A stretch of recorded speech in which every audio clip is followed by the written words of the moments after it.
Olá, muito boa tarde a você. Começa agora o Assembleia em Foco, primeira edição. Os assuntos debatidos pelos deputados durante a sessão plenária de hoje, trabalhos encerrados agora há pouco. A audiência pública discute licenciamento ambiental na Alema. Os índices preocupantes referentes à desnutrição infantil. E mais, você vai ver ainda os detalhes da mostra que homenageia o artista Felipe Andrés, personalidade com significativa contribuição voltada para a cultura e a história maranhense. O Assembleia em Foco, primeira edição, está começando.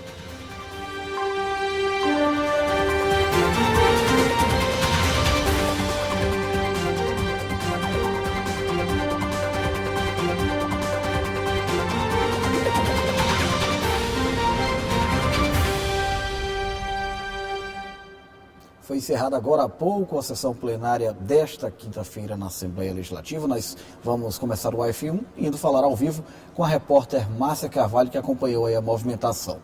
Muito boa tarde, Márcia. Boa tarde, Ronald. Boa tarde para quem está acompanhando o Assembleia em Foco, primeira edição. Foi uma manhã de bastante debate aqui no plenário deputado Najib Aikel. Os deputados usaram a tribuna para fazer denúncias, para parabenizar eventos que têm acontecido pelo Estado e também para chamar a atenção sobre situações que estão reverberando aqui na sociedade maranhense. A deputada Mical Damasceno chamou a atenção para casos de intolerância religiosa. E o deputado doutor Iglesio também parabenizou, eu falei que os deputados usaram a tribuna para parabenizar eventos. Ele falou sobre o 12º Comadesli, um evento que reuniu pastores de diversas igrejas evangélicas aqui no Maranhão. Aí, durante a leitura da ordem do dia, foi aprovado e foi para a sanção um projeto de lei de autoria do deputado Carlos Lula, que dispõe sobre a política estadual de atenção à saúde da mulher no Maranhão. Um projeto de lei que é muito importante para atender as mulheres do Estado. Também teve debate sobre um projeto de lei do deputado Arnaldo Melo, que foi aprovado em primeiro turno e foi para aprovação em segundo turno. Esse projeto de lei, ele proíbe a execução de músicas com letras que façam apologia ao crime nas escolas públicas e privadas do Maranhão. Enfim, como eu disse, uma sessão bastante movimentada, com muita participação dos parlamentares. Agora, o resumo completo de tudo que aconteceu hoje aqui no plenário do deputado Najib Aikel, a gente acompanha mais tarde no Assembleia em Foco, segunda edição. É com você, Ronald. Perfeito, Márcia, muito obrigado. Viu? Olha, e logo mais está prevista a realização de uma audiência pública proposta pelo deputado Zé Inácio Lula, do Partido dos Trabalhadores.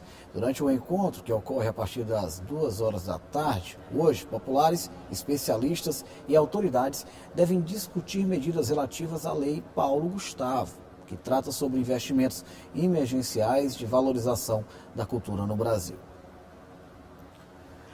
A Assembleia Legislativa sediou audiência pública para debater processos de licenciamento ambiental no âmbito do Maranhão. O encontro com deputados estaduais também contou com a presença de representantes do governo do Maranhão e especialistas no setor de meio ambiente. A audiência foi realizada no plenarinho e reuniu deputados estaduais, o secretário estadual do Meio Ambiente, Pedro Chagas, além de representantes da sociedade civil e do SEBRAE. A discussão girou em torno da dinâmica do sistema de licenciamento ambiental do Estado do Maranhão. O convite para o secretário estadual partiu do presidente da Comissão de Assuntos Econômicos da Assembleia, deputado Francisco Najib. Convidamos aqui Dr.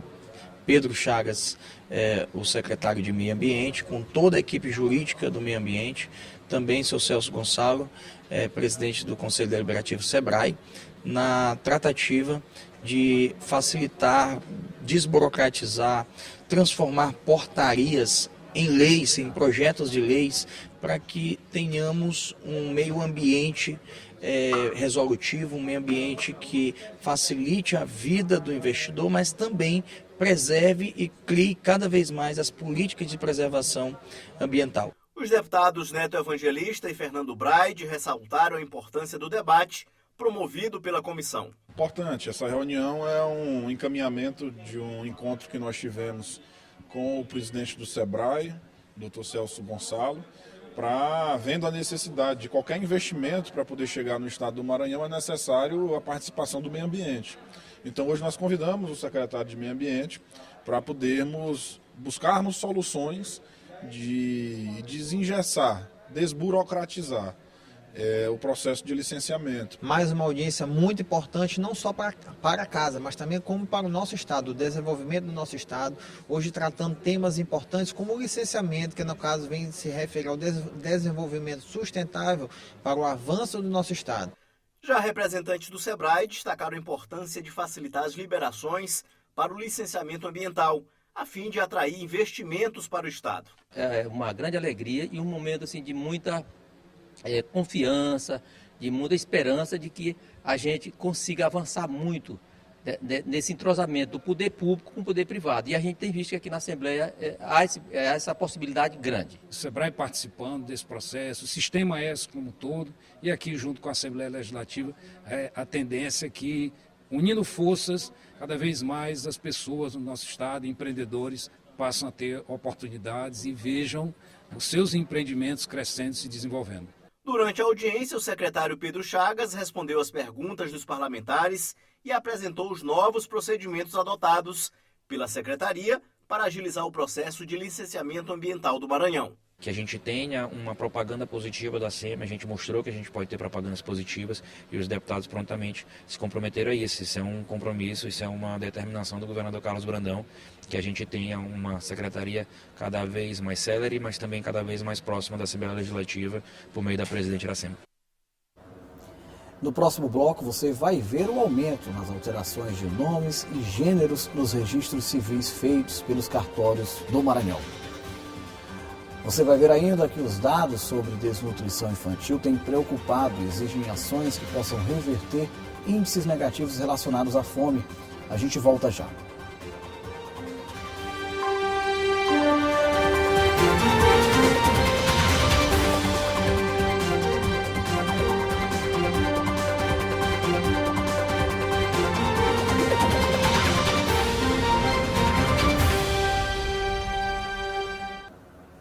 A desnutrição infantil é um problema que assola a maioria dos estados brasileiros. No Brasil, o número de bebês hospitalizados por conta desse tipo de situação é preocupante. E sobre esse assunto, o Maranhão está entre os estados da federação com alerta ligado. E o tema tem sido debatido na Assembleia Legislativa. Segundo a Fundação Oswaldo Cruz, em 2022 foram registrados 2.754 bebês hospitalizados no país por desnutrição. O Maranhão foi o segundo estado com maior índice. São 280 casos, ficando atrás apenas da Bahia. A presidente da Sociedade de Puericultura e Pediatria do Maranhão, Marinéia Vale, explica os impactos da desnutrição infantil. Durante muitos anos nós trabalhamos, estudamos, pesquisamos e tentamos reverter quadros de desnutrição infantil. Há muitos anos, mas a partir de meados de 2014, mais ou menos, o Brasil saiu daquele mapa da fome e a gente deixou de ver as crianças desnutridas. Quais eram essas crianças? Aquelas crianças que tinham, a gente chama de marasmo, que é uma desnutrição que a criança fica extremamente desnutrida, emagrecida. E tem uma outra que era a kwashiorkor, que a criança ficava inchadinha, com o cabelo escasso. E isso, com o passar dos anos, desapareceu ou minimizou a ponto de não participar mais de políticas públicas, de treinamentos, de programas, como tinha programa do leite antigamente. A presidente da Sociedade de Puericultura e Pediatria do Maranhão destacou ainda os desafios em combater a desnutrição infantil e alertou para a fome oculta. O principal, mais prevalente entre nós é a deficiência de ferro e a deficiência de vitamina A. Isso a criança ou o adulto aparentemente tem um peso e uma altura dentro dos padrões ditos da normalidade, quando se coloca nos gráficos, mas na realidade eles têm um déficit muito grande, que podem favorecer doenças ou agudas ou doenças crônicas, como diabetes, hipertensão. E isso aumenta, principalmente em crianças menores de 5 anos, principalmente em crianças no primeiro ano de vida, há possibilidade de muitas morbidades e até de mortalidade. É essa a grande preocupação. A situação tem repercutido na Assembleia Legislativa do Maranhão. O deputado Osmar Filho é autor de um projeto de lei que institui 29 de agosto como Dia da Prevenção e Combate à Desnutrição Infantil. O PL que está em tramitação tem como objetivo o incentivo ao aleitamento materno, implementação de políticas públicas e a promoção de campanhas educativas. O direito à alimentação adequada está no artigo 25 da Declaração Universal dos Direitos Humanos das Nações Unidas e no artigo 6º da Constituição Federal. Subiu no Maranhão o número de solicitações para alteração de nome e gênero nos cartórios de registros civis. Com o fim da necessidade de ações judiciais para esse tipo de mudança, a opção ficou mais acessível, garantindo por lei o legítimo processo de inclusão social. Após 5 anos da autorização nacional aos cartórios para mudança de nome e gênero de pessoas transgêneras, 171 registros foram feitos no Maranhão, um crescimento de 314%. Só entre junho de 2021 e maio de 2022 foram registrados 41 novos casos, o que representa um aumento de 271%. Já entre junho de 2022 e maio de 2023, o crescimento foi ainda maior em relação ao ano passado, com 87 mudanças registradas, o equivalente a um aumento de 112%. Sem a necessidade de procedimento judicial e nem comprovação de cirurgia de mudança de sexo, a possibilidade de alteração de nome e gênero se tornou mais acessível à comunidade LGBT. Esse número de aumento de registro, né, ele traz um alerta de uma população que já existe. Né? Não é que a população LGBT cresceu, né? Ela está sendo reconhecida, é um reconhecimento da existência dessa população. Desde 2018, quando o STF entendeu que não havia necessidade da cirurgia de resignação sexual para que houvesse a alteração do nome civil, né? Foi implementado nos cartórios que a possibilidade, sempre que houvesse necessidade de um processo judicial, para que houvesse alteração do seu nome, do nome civil.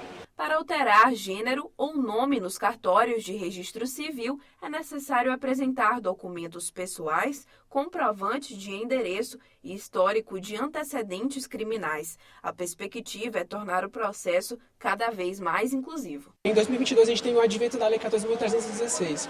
Essa lei, ela trouxe uma nova possibilidade, foi que qualquer pessoa, independentemente de ser uma pessoa transgênero ou não, possa fazer a alteração do seu nome civil, transgênero ou transexual. Ou seja, é um ganho que advindo da luta da comunidade LGBT que se ampliou para toda a população. Chegou a hora de falar sobre o clima com a Ananda Fontinelli, que tem a previsão do tempo para a gente em algumas regiões do Maranhão. Muito boa tarde, Ananda. Fala aí para a gente quais as expectativas.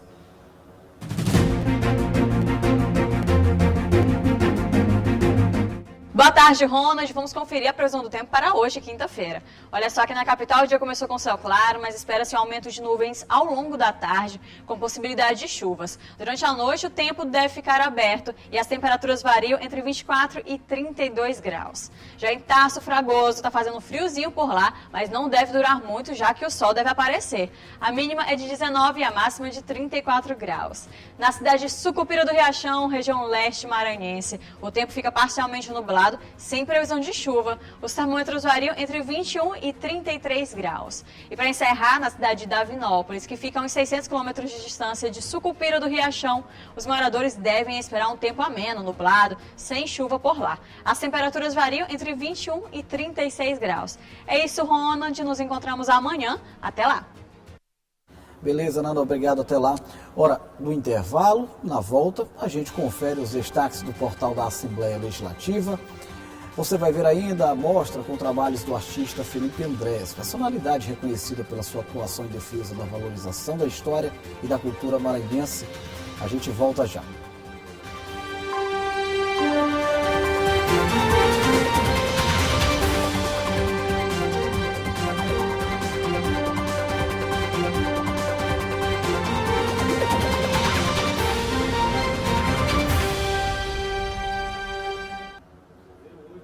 Estamos de volta e agora é hora de se conectar com as informações do site da Assembleia Legislativa. O Josimar Melo tem todos os destaques. Muito boa tarde a você, Josimar. Boa tarde, Ronald, e a todos que acompanham a Assembleia em Foco, primeira edição. Vamos aos destaques do portal da Assembleia desta quinta-feira. Racismo estrutural e ações de afirmação da mulher negra são tratados no programa Toda Mulher, aqui da TV Assembleia. Deputado Carlos Lula propõe criação da Secretaria Adjunta de Saúde Mental no Maranhão. E o deputado Júnior França solicita programas ambientais para o município de Santa Luzia. Para acompanhar as reportagens completas, acesse nosso site al.ma.leg.br. Com você, Ronald. Muito obrigado, Josimar. Olha, como tem muita gente de férias nesse mês de julho, nós temos uma dica de passeio pela capital. Ali próximo do Espigão Costeiro, na região da Ponta da Areia, tem o Forte de Santo Antônio, com belas exposições e muita história. Hoje, por lá, também está disponível a exposição Material Imaterial, que abriga um conjunto de obras de alunos de fotografia da Universidade Federal do Maranhão.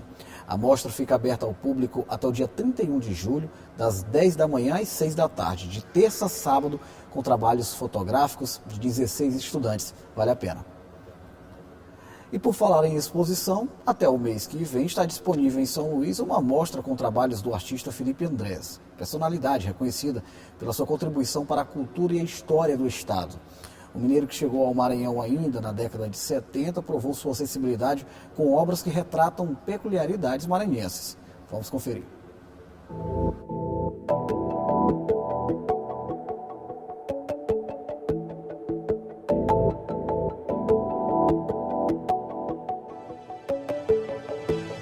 Espaço de Artes Zé Cordeiro, localizado no Centro Cultural e Administrativo do Ministério Público do Maranhão, estão reunidas obras de 13 artistas maranhenses, todos com um único propósito: prestar tributo a uma personalidade que contribui para a cultura e preservação da história local de forma marcante, Luiz Felipe Andrés. A mostra-homenagem conta com 4 quadros do próprio Luiz Felipe Andrés, que era um exímio artista. Além dessas 4 obras reunidas pela curadoria, também há filmes, fotografias e telas produzidas por artistas que fazem parte do universo Luiz Felipe Andrés, abordando temáticas como preservação do meio ambiente, preservação do patrimônio cultural e também contando a história das embarcações de São Luís. Completam o tributo filmes como Jardins Suspensos, de Euclides Moreira Neto, e O Arquiteto de Sonhos, dirigido por Francisco Colombo, curador da mostra. A gente percebeu que precisava homenagear Luiz Felipe Andrés pela personalidade, pela importância, pela contribuição que ele deixou aqui, né, que são os grandes legados, tanto na área da preservação do patrimônio, como da cultura como um todo, né? Luiz dedicou-se por muitos anos às embarcações do Maranhão. Ele catalogou e esse trabalho todo culminou com um livro que tem registradas as 17 embarcações tradicionais do Maranhão. E bom, como a gente não tinha obras dele suficientes para sustentar uma exposição, a gente pensou no critério de Universo Luiz Felipe Andrés. O que seria esse universo? Seriam os temas que ele mais foi ligado e que foram retratados por vários artistas. Gente que conviveu com ele e gente que não conviveu, mas que gostava das coisas que ele gostava. Felipe Andrés, mineiro, chegou no Maranhão em 1977 e imediatamente se encantou por São Luís e a história de suas embarcações. Ilha Paz, famosa em suas pinturas, fez-se presente na fotografia em tela do artista Foze, uma lembrança do legado que deixou. Economia criativa, educação patrimonial para jovens de escolas públicas, preservação das raízes da construção naval maranhense foram temas alvos do seu olhar, singelo e sensível. Ele foi o principal responsável pelo título de Patrimônio da Humanidade concedido pela Unesco em 1997. E ele se preocupou com as embarcações típicas do Maranhão, ele se preocupou com o meio ambiente, se preocupou com o ser humano, e os últimos anos de vida dele foram dedicados ao Estaleiro Escola e à população do sítio Tamancão, onde está instalado o Estaleiro Escola. Eu acho que o legado dele é importantíssimo e a exposição, de alguma forma, dá conta disso, porque quando a gente diz que tem artistas que olharam para as coisas que ele olhou, mesmo sem terem convivido com ele, é sinal de que foram picados, né, pela semente da ideia da preservação, né, pela ideia da preservação melhor, pela ideia de que São Luís é uma cidade bonita, que merece ser retratada, ser preservada, ser cuidada para a gente poder viver plenamente, né? A mostra vai até o dia 14 de agosto, com horário de visitação das 8 às 3 da tarde, de segunda a sexta.